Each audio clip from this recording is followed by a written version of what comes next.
Sup? Okay. Recently, we went to see an early access screening of Paddington 3 at Orange Park, which is a mall. A mall. Yes, boys, we're in America. A mall. Less interesting than I expected from a mall or a shopping centre. You've seen the American shows where they're at malls and it's very vast and massive, but then this one was as well less interesting, quite small, kind of like the UK ones. And not the best UK ones either. We got to see an early access screening of Paddington 3. You might be wondering, how do we get the tickets?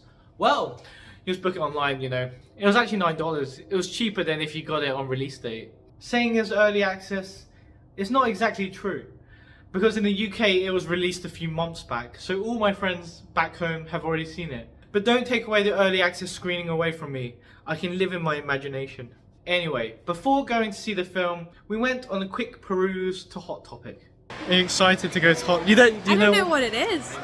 It's like a nerd shop.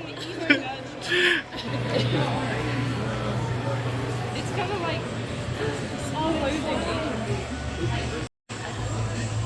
Not gonna lie, this is not what I was expecting. It was like a nerd shop. I thought it was a nerd shop. Right.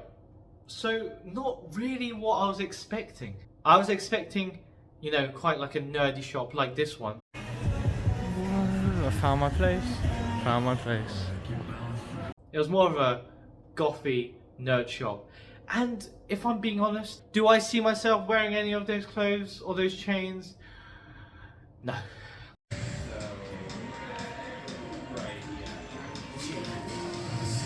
But guess what?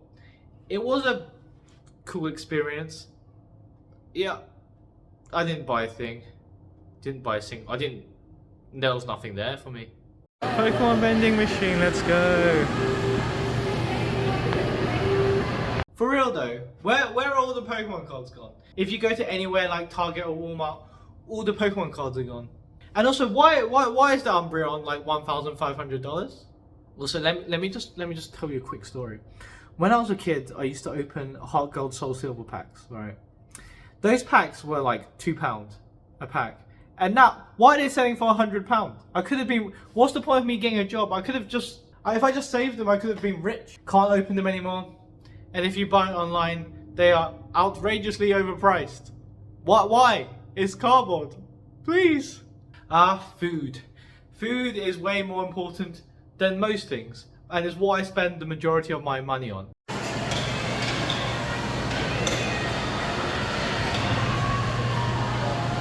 We walked through the food hall at all these different places, and we ended up going to Chick-fil-A. I was like, I want to select. Yeah. Hello everyone. To the Chick-fil-A journey. I'm gonna do my B-reel. How did we end up here again? You're doing a B-roll. Objection! Wait a minute. Did you see that? Was that B-reel taken on time? I don't think so. So was Claudia being real? Begs to differ. So what does that mean? If she wasn't being real, who else can we not trust? Society is gonna collapse. This is it. Chaos. Chaos. Okay. How did we end up at Chick-fil-A? A chicken place. Again? It's all you. To a chicken place. As part of early access, we got a free keychain. Looks pretty snazzy to me. Keychain.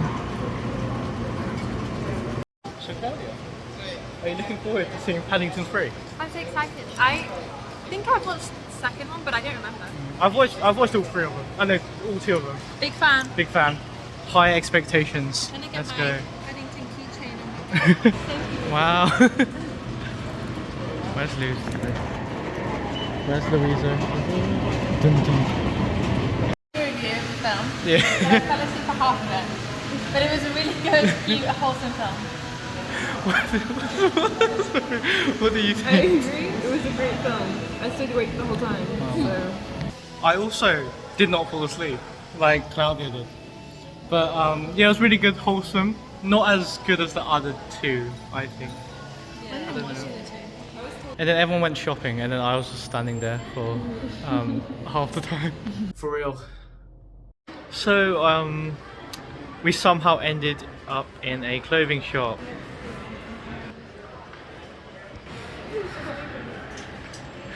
This just keeps on happening. I just wanted to watch a film. I see you getting like intrigued by the clearance. The clearance stuff. You're looking for a whole baby. But no.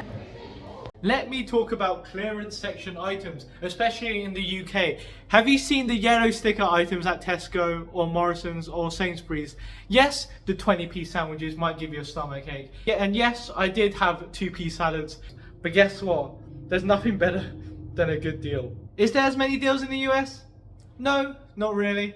But I still think about the glory days when I used to get those 20p sandwiches. These are my afterthoughts of Paddington in Peru a few days later. So what's my quick review of Paddington 3? I thought that once again it was wholesome and sweet, as all of the other Paddington films are. It was also pretty funny to see London again, after now being in the USA for 6 months. It's strange it being portrayed on a big screen in a US theatre. It was a nice adventure to find Aunt Lucy. At some points I thought she had died or, old age was taking over. And then I remembered it's a kids film and I don't think they would do that right at the end.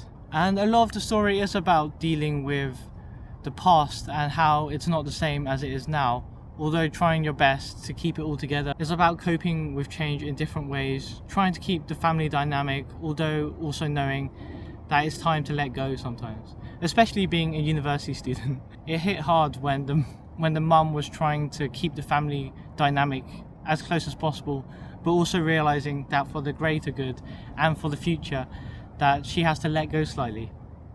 And once again, just the spirit of Paddington is always something worth watching. However, I don't think this film was as good as the other two. I think the family dynamic with the Browns wasn't really shown in this film, unlike the other two films. They felt more like side characters than the main people that Paddington was interacting with. And the people searching for the gold and the nun, I didn't think that they were as good as Hugh Grant in the second film. I just don't think they were that memorable, and I don't think they had that much to do, that much character development, which would make me care or